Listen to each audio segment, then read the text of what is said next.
आपल्या महाविकास आघाडीचे सर्व मान्यवर नेते आणि जमलेल्या माझ्या तमाम देशभक्त बांधवांनो, भगिनींनो आणि मातांनो, बऱ्याच वर्षांनंतर जळगावमध्ये आलेलो आहे. तसा जळगाव जिल्हा हा शिवसेनेचा बालेकिल्ला आहेच. काही जणांनी टकरा देण्याचा प्रयत्न केला. टकरा देण्याचा उपयोग असा झाला की सुरुवातीला जेवढी शिवसेना मजबूत होती त्याच्या 10 पटीने आणखीन मजबूत झाली. आणि एक वैशिष्ट्य सांगतो, आता आपला करणदादा उमेदवार आहेत आणि करणदादा तुम्ही या, तुम्ही आणि तुमचे काका कुठे आहेत? हे वैशिष्ट्य आहे की शिवसेना काका पुतण्याला एकत्र आणते.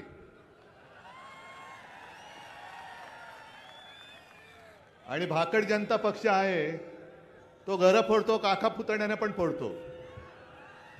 तरी अशी माणसं जोडणारी शिवसेना आहे, म्हणून तर हे सगळं ऐश्वर्य माझं. आणि असीमजी हे माझे निवडणूक रोखे आहेत. हे सगळे माझे निवडणूक रोखे आहेत जे माझ्या शिवसेनेच्या अकाउंटमध्ये शिवसेना प्रमुखांनी त्यावेळेला दिलेले आहेत. ही माझी वडिलोपार्जित संपत्ती आहे ना. आणि याच्यावरती जीएसटी नाही. आणि मोदींना म्हणा या संपत्तीवरती तुमची ईडी, इन्कम टॅक्स, सीबीआय टाकून बघा, परत जातात का बघा. ही संपत्तीची मोजमाप करायला याच तुम्ही. येताना सरळ याल, जाताना काय सांगण्याची गरज नाही. जळगाव म्हटल्यानंतर खानदेश आहे आणि खानदेश म्हटल्यानंतर मला माझं लहानपण आठवलं. ते म्हणजे आपले सोपानदेव चौधरी, बहिणाबाईंचे पुत्र. आता बहिणाबाई म्हणजे आपल्या महाराष्ट्राला लाभलेल्या एक अद्भुत अशा कवयित्री होत्या आणि एवढ्या सोप्या भाषेमध्ये त्यांनी जीवन समजावून सांगितलं. आज जे काय भाजपाचं झालेलं आहे त्यांना पराभवाचं भूत समोर दिसायला लागलेलं आहे, म्हणून राम राम राम राम राम करायला लागलेले आहेत. आणि सतत जात आहेत आणि अयोध्येला लोटांगण घालतायत, वाचव रे रामा, वाचव रे रामा. पण काय उपयोग नाही, कारण मनी नाही भाव आणि देवा मला पाव. कसं काय पावणार? आणि आम्ही सुद्धा श्रीरामाचे भक्त आहोतच. राम मंदिरामध्ये, त्याच्या उभारणीमध्ये, त्या सगळ्या लढ्यामध्ये शिवसेनेचं काय योगदान आहे हे आम्हाला कोणी शिकवण्याची गरज नाही. तमाम जनता माहिती आहे, जनतेला माहिती आहे की शिवसेना प्रमुखांनी काय केलं होतं तेव्हा. पण बहिणाबाईंच्या 2 ओळी मला आठवतात. आम्ही राम भक्त आहोत. तसं बहिणाबाई म्हणायच्या की देवा पांडुरंगा, तुझी भक्ती कशी करू सांग, तुझ्या रूपाआड येतं सावकाराचं रे सोंग. बरोबर ना? म्हणजे भक्ती करायचे पण सावकार आहे मध्ये. तसंच आज मला प्रभू रामचंद्राला सांगायचंय की प्रभू रामचंद्रा, तुझी भक्ती कशी करू सांग, कारण तुझ्या रूपाआड येतं भाजपाचं रे ढोंग. आणि सोपानदेव चौधरी म्हणजे आता हे त्यांचे शब्द आहेत, तरी विश्वंभरजी एका शब्दाला मी जरा समानार्थी शब्द वापरतोय, मूळ शब्द तुमच्या लक्षात येईल. आम्ही लहान मुलं होतो तेव्हा सोपानदेव आमच्या घरी यायचे, आजोबांचे मित्र. आणि सोपानदेव सुद्धा एक प्रतिभावान माणूस. आणि त्यांनी काही गमती जमती आम्हाला सांगायचे. ते आले काय धमाल असायची. आम्ही सगळी तिघही भावंड त्यांच्या अवतीभोवती असायचे आणि ते त्यांच्या अस्सल अहिराणी भाषेमध्ये, मराठी भाषेमध्ये आम्हाला अशा गमती जमती सांगायचे की ऐकतच राहावं. हे मी मुद्दामून का ऐकवतोय? कारण आजच्या परिस्थितीला ते चपखल बसतंय. आज सुद्धा संपूर्ण देशात असंतोष पसरलेला आहे. येत्या 4 जूनला लोकशाहीचा विजयोत्सव संपूर्ण भारत साजरा करणार आहेत. मोदी सरकारचं विसर्जन करणार आहेत. आणि तरी देखील काही जण जे अंधभक्त आहेत की त्यांना अजूनही ते मोदी मोदी मोदी करतायत. मोदी सरकार, मोदी सरकार. तर त्यांना मला सोपानदेवांची ती कविता ऐकवायची. कविता म्हणजे त्यांनी अशीच, त्याला वात्रटिका टीका म्हणा, काही म्हणा, आणि एक शब्द समानार्थी वापरलाय, येड्याच्या पार्श्वभागावर. आता हा मी समानार्थी शब्द वापरलाय, म्हणजे काय शब्द असेल तुमच्या लक्षात आलं असेल. येड्याच्या पार्श्वभागावरती उगवलं बाभूळ. म्हणतो कसा, सावलीला बरं आहे, पण अरे येड्या, त्याची मुळं कुठे गेले ते कळते का तुला? तसं हे बाबलीचं झाड यांच्या पार्श्वभागावरती उगवलंय, सावलीला बरं आहे म्हणतायत, पण मुळं किती खोलवर गेलेत हेच त्यांना कळत नाहीये. अजूनही जप चाललेला आहे. आणि 10 वर्ष झाली आम्ही सुद्धा बरोबर होतो. मला उन्मेष दादा आणि करण, तुमचं खरंच मला कौतुक करायचंय, जाहीर सभेत कौतुक करायचंय. कारण तुम्हाला नुसतं तिकीट दिलं नाही म्हणून तुम्ही निघालात अशातला भाग नाही. साधारणतः एक दुनिया अशा पद्धतीने जाते की विरोधी पक्षातली माणसं हे सत्तेच्या पक्षात जातात, सत्ताधारी पक्षात, आणि त्या प्रवाहामध्ये ओणकी सुद्धा वाहून जातात, लागतात पहिली तिराला कुठेतरी. ओणकाच असतो तो.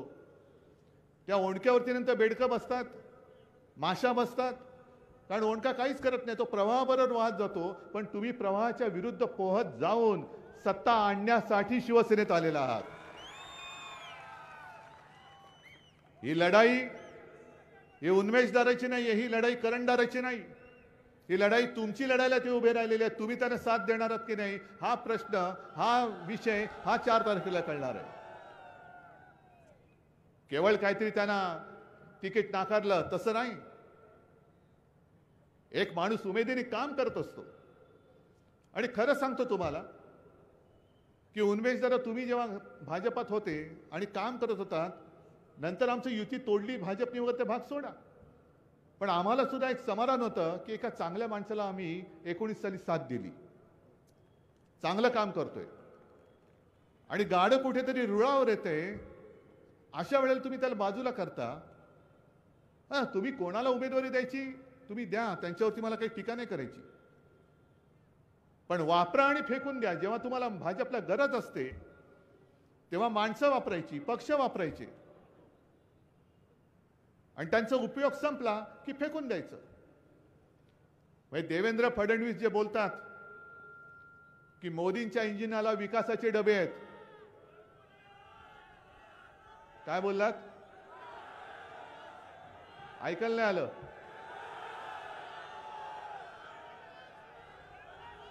बरं, कळलं ना तुम्हाला?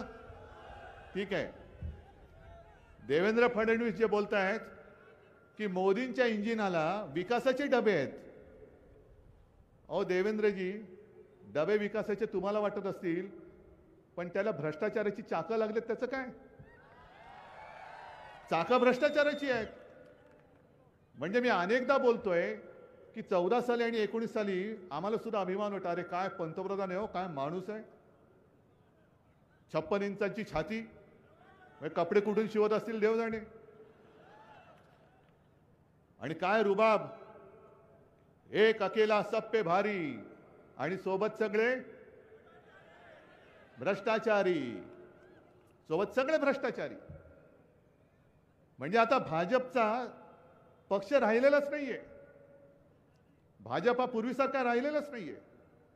उगाच हे उन्मेष दादा वगैरे सगळे भाजपा सोडून का शिवसेनेत आले?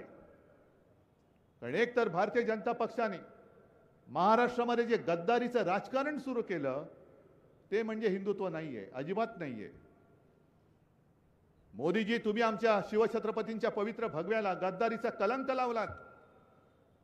आजपर्यंत महाराष्ट्राने तुम्हाला 40 पेक्षा जास्त जागा देऊन दिल्लीच्या तख्तावरती बसवलं होतं. तुम्ही गद्दारी उद्धव ठाकरेशी नाही केलीत, तुम्ही गद्दारी फक्त शिवसेनेशी नाही केलीत, तुम्हाला भरघोस आशीर्वाद देणाऱ्या महाराष्ट्राची तुम्ही गद्दारी केलेली आहात. 50 खोके एकदम ओके, हे लहान पोर सुद्धा का ओरडते? आज शेतकरी, इकडे सुद्धा शेतकरी आलेत ना रे, आलेत. मग आता तुमची हालत काय आहे? आज मोदी संपूर्ण राज्यभर फिरताना, आज सुद्धा कुठेतरी नगरला होते. का पाळी आली तुम्हाला?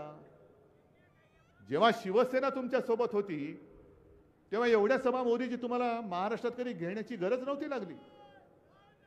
पण आज तुम्ही शिवसेना फोडलीत, राष्ट्रवादी फोडलीत. अरे फोडली म्हणजे काय फोडलं तुम्ही? मोठी केलेली माणसं तुम्ही फोडलीत, पण ज्यांनी मोठी केली ती सगळी छोटी माणसं माझ्यासोबत मोठ्या ताकदीने उभी आहेत. आणि चाणक्य तुम्ही जे म्हणता, ज्या चाणक्याला तुम्ही मानता, त्या चाणक्यानेच लिहून ठेवलेलं आहे की शत्रू कितीही बलवान असेल तरी जेव्हा अनेक छोटी माणसं एकत्र येतात तेव्हा त्या बलवान शत्रूचा पराभव हा निश्चित असतो. आणि तो पराभव महाराष्ट्र तुम्हाला आज करून दाखवेल. तुमचा महाराष्ट्र एकटा पुरेसा आहे. 48 मध्ये जागा किती येणार? 48च्या 48 येणार. का नाही येणार? आपण त्यांच्या सोबत होतो तेव्हा 40 पेक्षा अधिक जागा या एकट्या महाराष्ट्राने जर त्यांना दिल्या असतील तर 48 जागा महाराष्ट्राने त्यांच्या कमी केल्यानंतर यांचं घोडं नाही खेचर हे दिल्लीत पोहोचतं कसं तेच मी यावेळेला बघतो. तुम्हाला जो वाटतो अश्वमेधाचा घोडा, तो अश्वमेधाचा घोडा नाहीये, ते गाढव आहे, खेचर आहे. आणि आज तुमच्याकडे सत्ता आहे म्हणून तुम्ही त्याच्यावरती स्वार झाला असाल, पण 4 तारखेला जेव्हा ही जनता तुमची जागा दाखवेल तेव्हा हीच खेचरं तुम्हाला लाथा मारायला सुरुवात केल्याशिवाय राहणार नाही. आज सगळी त्यांची पापं लपवायला तुमच्या सोबत आलेले आहेत. येऊ देत, पण उद्याचा दिवस हा आमचा आहे. 4 जून हा निष्ठावंतांचा आहे. 4 जून हा लोकशाहीच्या विजयाचा आहे. आणि तुमचा जो काही भेदभाव चाललेला आहे, तुम्ही देशाचे पंतप्रधान आहात, आमचा गुजरातबद्दल काही वैर आहे अशातला भाग नाही. गुजरात सुद्धा आमचाच आहे. आणि आज सर्वांच्या समोर सांगतो की उद्या इंडिया आघाडीचं सरकार आल्यानंतर गुजरातचं जे हक्काचं असेल ते आम्ही गुजरातला दिल्याशिवाय राहणार नाही, हे माझं जाहीर वचन आहे. पण गुजरातला देत असताना तुम्ही माझ्या महाराष्ट्राच्या हक्काचा तोंडातला घास काढून जो गुजरातला भरवताय तो हात आम्ही जागेवर ठेवणार नाही, अजिबात नाही. महाराष्ट्र आपला हक्क तिकडे सोडणार नाही. ठीक आहे, तुम्ही आलात, या प्रेमाने आलिंगन द्याल, आम्ही प्रेमाने आलिंगन देऊ. पण जर पाठीत वार कराल तर वाघ नखं कशी दिसतात, काढता येतात, हे एकदा छत्रपती शिवाजी महाराजांनी आम्हाला शिकवलेलं आहे. आणि तुम्ही महाराष्ट्राच्या पाठीत वार केलेला आहात. ही महाराष्ट्राची वाघ नखं आता बाहेर आलेली आहेत. तुमची ती मुनगट्टी वाऱ्याने उगाच जी काही सरकारी खर्चात न केली होती ना वारी, वाघ नखं आणतो वाघ नखं. अरे स्वतःची नखं कापती. काय मुनगट्टी वार म्हणजे महाराष्ट्राचं एवढं दुर्दैव हे आजपर्यंत मी तरी कधी पाहिलं नाहीये. आपले म्हणे ते काहीतरी सांस्कृतिक मंत्री आहेत, हो ना? काय संस्कृती यांची? जो महाराष्ट्र जिजामातेला मानतो, ज्या छत्रपती शिवाजी महाराजांनी परस्त्री ही माते समान हे आम्हाला शिकवलेलं आहे, तिकडे तुमचा हा करंटा नालायक मुनगट्टीवार सारखा मंत्री मोदीजींच्या सभेत, मोदीजींच्या व्यासपीठावरून बहीण भावाच्या संबंधावरून एवढा गलिच्छ बोललेला आहे. मी जर तुमच्या जागी असतो त्याला लाथ घालून हाकलून दिला असता, जसं एकाला मी काढून टाकला असतं. Get out. माझ्या राज्यात माझ्या सरकारमध्ये महिलांचा अपमान मी सहन करणार नाही. आणि मी ते करून दाखवलं होतं. एका मंत्र्यावरती आरोप झाल्यानंतर मी त्याला मंत्रिमंडळातून काढून टाकलं होतं. तुम्ही त्याला घेतलात आणि डोक्यावरती बसवलात, पुन्हा मंत्री केलात. मग हीच जर तुमची चाल असेल तर मग तुम्ही विचार करायचा आहे. हे सरकार पाडायचं म्हणजे पाडायचंच, हे तर ही शपथ घेतलीच पाहिजे. पण एक विचार करून बघा, समजा असं धरून चला की दुर्दैवाने मोदी सरकार परत आलं तर कर्नाटकामधला तो पळून गेलेला प्रज्वल रेवण्णा, ऐकलत ना नाव? काय त्याचे प्रताप? बलात्कारी माणूस, महिलांना छळणारा माणूस, त्यांचे व्हिडिओ काढणारा माणूस. आज परिस्थिती अशी आहे की त्याच्या विभागामधल्या सगळ्या महिला आणि सगळे पुरुष हे सगळे असे भयभीत झाले. कोण कोणाबरोबर संबंध हेच कळत नाही. अनेक महिला घरदार सोडून गेलेले आहेत. आणि प्रज्वल रेवण्णा पळून गेला. मोदींनी स्वतः सभेमध्ये सांगितलंय, या प्रज्वल रेवण्णाला मत म्हणजे मला म्हणजे मोदींना मत. मग हे जर का जाहीर सभेतलं त्यांचं भाषण असेल आणि समजा मोदी सरकार परत आलं आणि प्रज्वल रेवण्णा तुमचे महिला आणि बाल कल्याण मंत्री झाले देशाचे, तर काय होईल? चालतील तुम्हाला? ही भाजपची संस्कृती म्हणजे हिंदुत्व नाहीये. भाजपचा विचार म्हणजे देशाची घटना नाहीये. यांचे जे नड्डा बोलले प्रदेशाध्यक्ष, आपले पक्षाध्यक्ष, की देशामध्ये एकच पक्ष शिल्लक राहील, हे केवढा घातक विचार आहे. हे सगळे जे आहेत संघवाले, हे स्वातंत्र्यानंतर काही काळ तिरंगा झेंडा सुद्धा त्यांच्या कार्यालयावरती फडकत नव्हते. मग त्यांची ती जी काय घोषणा होती, एक विधान एक निशाण एक प्रधान, त्यांना तेच करायचंय. एक निशाण म्हणजे भाजपचा फडका नाही, तो माझ्या भारत मातेचा तिरंगा झेंडा आहे. एक विधान म्हणजे तुमच्या बुरसटलेल्या गोमूत्रधाऱ्यांनी लिहिलेलं विधान नसेल, तर ते महामानव डॉक्टर बाबासाहेब आंबेडकरांनी लिहिलेली घटना आणि ते संविधान असेल. आणि एक प्रधान म्हणजे मोदीजी नाही, 140 कोटी जनतेमधला कोणी जो जनता ठरवेल तो प्रधान असेल. कारण देशाला 75 वर्ष होऊन गेली. पंतप्रधान पद, मुख्यमंत्री पद हे कायम असतं, त्याच्यावरती लोक येतात बसतात. त्यांचा काळ झाल्यानंतर जसं जर तुम्ही गद्दारी नाही केली तर कार्यकाल पूर्ण होतो. पण याच्यानंतर कोण, त्याच्यानंतर कोण, काय कोणा वाचून कोणाचं अडत नाहीये. आणि यांना 400 पार जे करायचंय ते 400 पार एवढ्यासाठीच करायचंय की तिथे सुद्धा महाराष्ट्राबद्दलचा आकस आहे. आकस एवढ्यासाठी आहे की घटना हे संविधान कोणी लिहिलं? डॉक्टर बाबासाहेब आंबेडकर, महामानव डॉक्टर बाबासाहेब आंबेडकर. अरे महाराष्ट्राचा सुपुत्र, आणि तो सुद्धा एका दलित कुटुंबात जन्मलेला माणूस एवढा बुद्धिमान असू शकतो आणि त्यांनी लिहिलेली घटना ही आम्ही पाळायची? हे या गोमूत्रधाऱ्यांना परवडत नाही. हे गोमूत्रधारी बुरसटलेले विचारांचे आहेत, म्हणून त्यांना ती घटना बदलायची. आणि मी प्रत्येक वेळेला जो इशारा देतो तोच पुन्हा तुमच्या सगळ्यांच्या साक्षीने देतोय की तुम्ही घटना बदलण्याचा प्रयत्न करून बघा. संपूर्ण देश पेटून उठल्याशिवाय राहणार नाही. करून बघा प्रयत्न. तुमचा आकस आकस आकस म्हणजे किती आकस ठेवायचा? जणू काही देशासमोरचे सगळे प्रश्न संपलेत. मणिपूर 1 वर्ष झालं अजूनही अशांत आहे, पण यांच्या ढोलक्या कशा वाजतात? रशिया आणि युक्रेन मधलं जे काही युद्ध आहे, वॉर रुकवा दी पप्पा, वाट लगा दी पप्पा. कसलं वॉर रुकवा दी? महाराष्ट्रामध्ये तुम्ही एवढी मतं मागण्याच्या मताच्या भिकेसाठी येत आहात. एकदा तरी मोदीजी पंतप्रधान म्हणून तुम्ही मणिपूरमध्ये त्या हिंसाचारानंतर का गेला नाहीत? तुम्ही समुद्राच्या तळाशी द्वारका म्हणून गेलात. एकदा तरी माझ्या आई तुळजाभवानीच्या मंदिरामध्ये तुळजापूरला का गेला नाहीत? तुम्ही जय श्रीराम म्हणायचं आम्ही ऐकतो, आम्ही सुद्धा म्हणतो, पण आम्ही मात्र जय भवानी जय शिवाजी म्हटल्यानंतर लगेच तुमचा जो घरगडी आहे निवडणूक आयोग तो आम्हाला नोटीस देतो. जय भवानी शब्द काढा. नाही काढत, काय उखडायचं ते उखाड. वाटेल ते वेडेवाकडे कायदे आम्ही मान्य करू शकत नाही. जय भवानी जय शिवाजी हा आमचा आत्मा आहे, आणि आमचा आत्मा निवडणूक आयोगाची हिंमत असेल तर त्यांनी त्याला सुद्धा हात लावून बघावं. काय आग आहे ही मशाल, नुसती निशाणी म्हणून नाही घेतलेली, ही आमच्या स्वाभिमानाची धगधगती आग आहे. त्या आगीशी खेळू नका, त्या आगीशी खेळू नका. गेल्या 10 वर्षामध्ये तुम्ही शेतकऱ्यांना जी काय भुलतापा दिली होत्या, कोपराला गुळ लावून ठेवलात.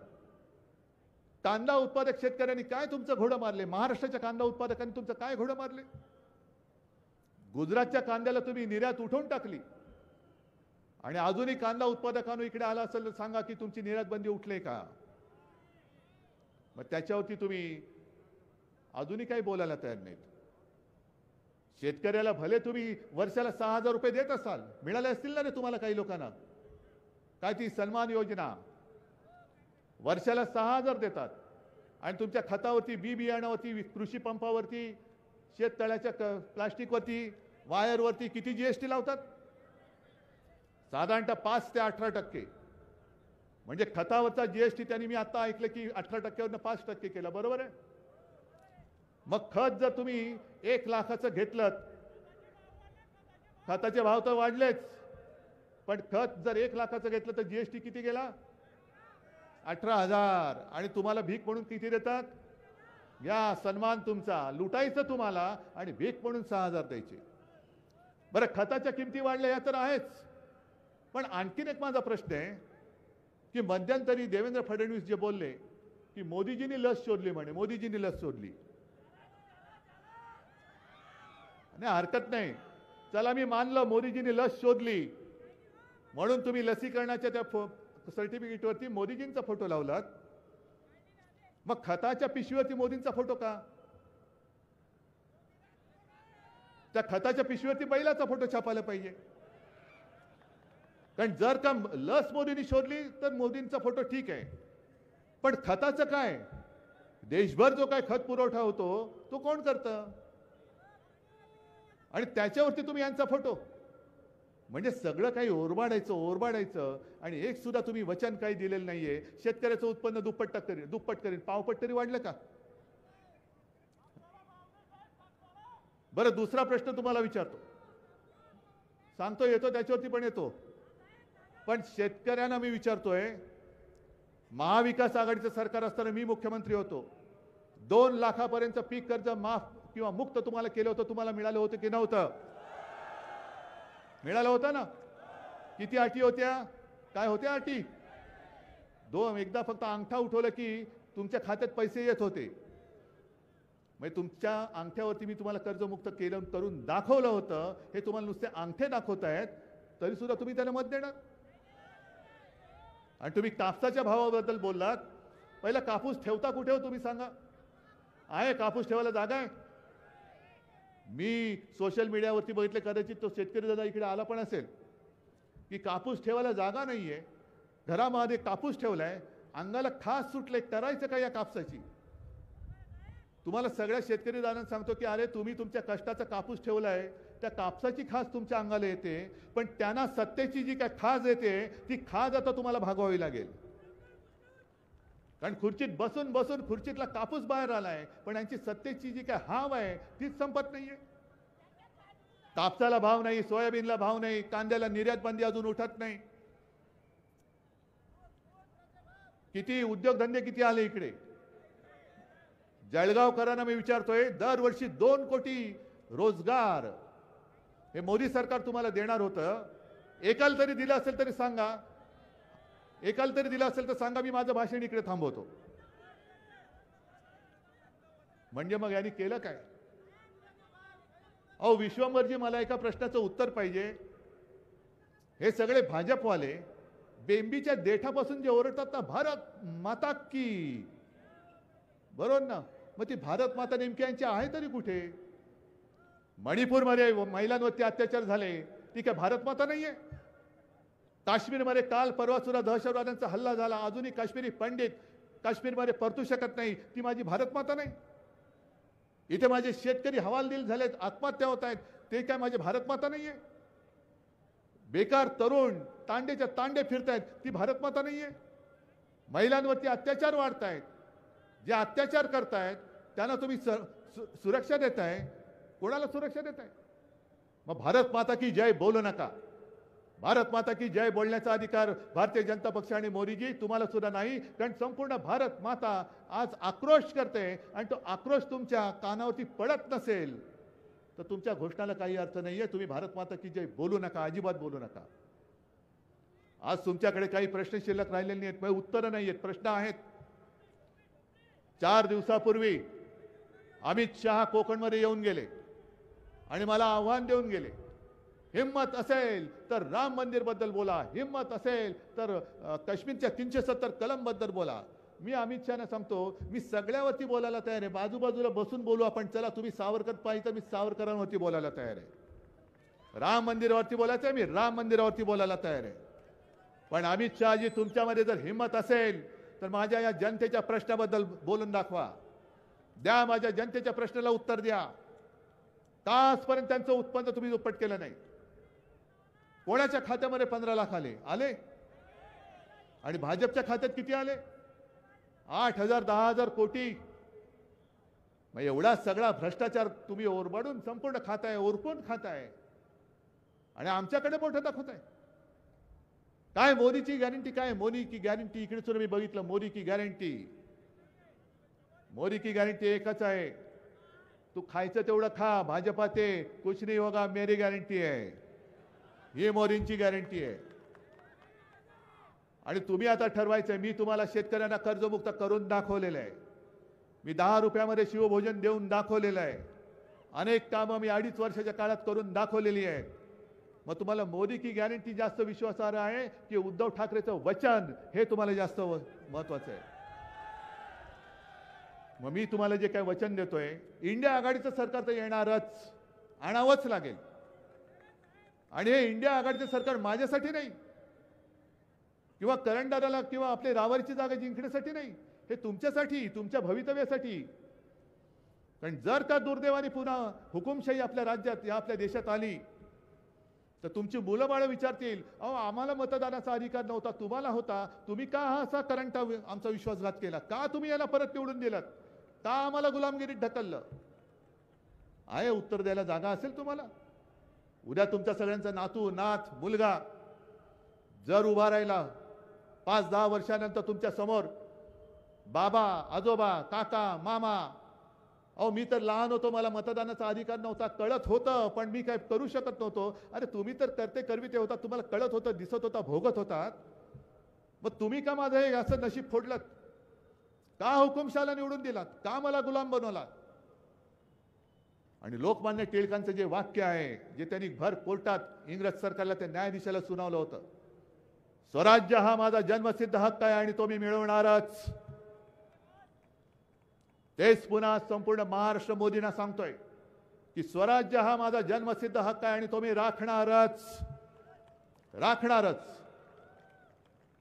आज सांगायला काही कामं नाही आज, म्हणून तुम्ही ज्या जाहिराती करताय, हिंदू मुसलमानांमध्ये झगडे, तुमच्या मताने कुठे जल्लोष व्हायला पाहिजे, हिंदुस्थानात की पाकिस्तानात?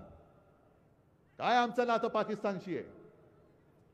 उलट कदाचित मोदी जिंकले तर पाकिस्तानात नक्की जल्लोष येईल. कारण पाकिस्तानला वाटेल, अरे अपने नवाज शरीफ भाई का केक खाने वाला वापस आ गया.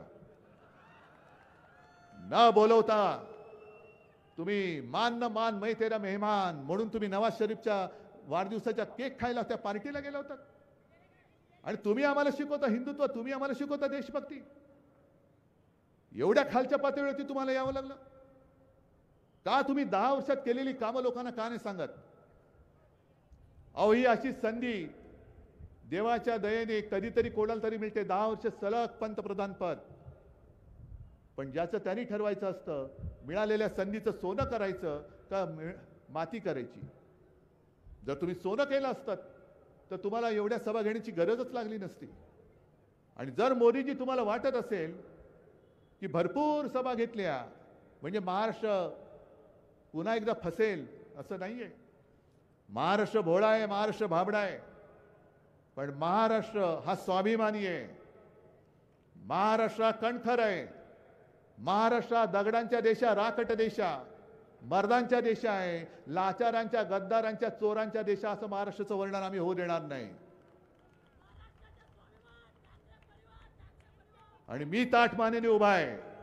अरे भले माझं झालं, मानेचं ऑपरेशन झालं तरी मी झुकायला तयार नाही. मी ताठ मानेने उभा आहे. तुम्ही माझी साथ देणार आहात की नाही? मी सुद्धा सगळ्या गोष्टी सहन करून मला बघवत नाहीये. मी गेलो असतो मोदींसमोर, काय झालं असतं? पण पुन्हा तेच, उद्या कोणी मला विचारलं असतं की अरे गाढवा, तुला कळत नव्हतं काय चाललंय? तुझा महाराष्ट्र तुझ्या डोळ्यात देखत लुटला जात होता. छत्रपती शिवाजी महाराजांनी सुरत लुटली होती स्वराज्यासाठी, आणि हे 2 सुरतीची माणसं छत्रपतींचं महाराष्ट्र लुटतायत, आणि तरी आम्ही नेबळटासारखं तलवार मॅन करून खाली मान घालून बसायचं. मग छत्रपतींचा आदर्श तो काय घ्यायचा? छत्रपतींचा जय जयकार का करायचा? जो या महाराष्ट्राचा सिंह त्या आग्र्याला जाऊन औरंगजेबासमोर झुकला नव्हता, तो महाराष्ट्र छत्रपती शिवाजी महाराज सुद्धा बघत असतील, अरे तो माझा महाराष्ट्र आज सुद्धा ताठ मानेने उभा राहतोय का गुडघ्यावरती झुकतोय? आम्ही दिल्लीकरांना गुडघ्यावरती आणतोय, पण महाराज आम्ही शपथ घेतलेली आहे, तुमचा स्वाभिमान, तुमचं नाव, त्याला आम्ही कलंक लागू देणार नाही. आम्ही मोडणार तर नाहीच, पण जे महाराष्ट्रावरती चालून येतील त्यांना मोडून टाकल्याशिवाय आम्ही राहणार नाही, ही शपथ घेऊन आम्ही मैदानात उतरलेलो आहे. आणि म्हणूनच जो वचननामा शिवसेनेने दिलेला आहे, जो वचननामा शिवसेनेने दिलेला आहे, त्यातलं पहिलं वचन आहे, पुन्हा एकदा महाराष्ट्राचं लुटलं गेलेलं वैभव मी शिवरायाच्या शपथ घेऊन सांगतोय, ते महाराष्ट्रात मी पुन्हा आणून दाखवल्याशिवाय राहणार नाही. जेवढे उद्योग धंदे तुम्ही महाराष्ट्रातून नेले, वित्तीय केंद्र नेलं, गुजरातला नेलं, बल्क ड्रग पार्क गुजरातला नेला, मेडिकल डिव्हाइस पार्क गुजरातला नेला, वेदांता फॉक्सकॉन गुजरातला नेला, डायमंड मार्केट गुजरातला नेला. हे सगळे जे काय आहे, हे महाराष्ट्राची झालेली लोट, त्याची व्याजासकट वसुली करून मी पुन्हा महाराष्ट्राला दिल्याशिवाय राहणार नाही. आणि शेतकऱ्यांना तुमचा जो काय हमी भाव आहे, त्यावेळेला मी तुम्हाला देऊन दाखवला होता. तो तुमचा हमी भाव इंडिया आघाडीचं सरकार आल्यानंतर मी तुम्हाला देऊन दाखवल्याशिवाय राहणार नाही. आणखीन एक माझा एक प्रयत्न आहे की तुमच्या खतावरती बी बियाणं, कीटकनाशक याच्यावरती जो जीएसटी आहे, तो जीएसटी मी माफ करून दाखवल्याशिवाय राहणार नाही. अगदी छोटे व्यापारी सुद्धा जे आहेत, ज्यांना जीएसटीचा छळ होतोय, कर दहशतवाद, जरा कुठेतरी एखादा हप्ता चुकला की उचलतात आणि तुरुंगात टाकतात. मग काय सुरू होतं? चंदा दो आणि धंदा लो. त्यांना सुद्धा, छोट्या व्यापाऱ्यांना सुद्धा सांगतोय, तुम्ही सुद्धा भले आला असाल गुजरातमधून, पण वर्षानुवर्ष इकडे राहतायत. मोदी तसे वागले म्हणून उद्धव ठाकरे तसा नाही वागणार. तुम्हाला सुद्धा त्या जीएसटी मध्ये ती जी काही पद्धती आहे, त्याच्यामध्ये सुद्धा आमूलाग्र बदल करून सगळ्यांचे जीवन आनंदी कसं होईल ह्याच्याकडे आमचं लक्ष असेल. अशी अनेक अनेक गोष्टी आहेत की ज्या साध्या साध्या गोष्टी ज्यांनी तुमचं आयुष्य पुढे घडत असतं. सोडून द्या, विसरून जा, विसरून जा. आपण ज्यांना द्यायचं तेवढं दिलं, आपण ज्याला द्यायचं तेवढं दिलं, आता विसरून जा. हे माझं वैभव तुम्हाला सांगितलंय, भरलेलं आहे. आणि म्हणून एकच मला तुमच्याकडनं वचन पाहिजे. निवडणूक किती तारखेला आहे? 13. भाजपाचे वाजवायचे 3-13. आणि आपला उमेदवार कोण? निशाणी नक्की. आणि नंबर तो 1 नंबरच्या मताने समोर कोणी उभा असेल तर एक लक्षात घ्या, जे मोदी सांगते की समोरच्या भाजपच्या उमेदवाराला मत म्हणजे मोदींना मत. म्हणून आम्हाला मोदी सरकार नको, आम्हाला आमच्या हक्काचं भारत सरकार पाहिजे. म्हणून मला इकडनं करण दादा हा खासदार करून पाहिजे. तुम्हाला सगळ्यांना धन्यवाद देतो. जय हिंद, जय महाराष्ट्र.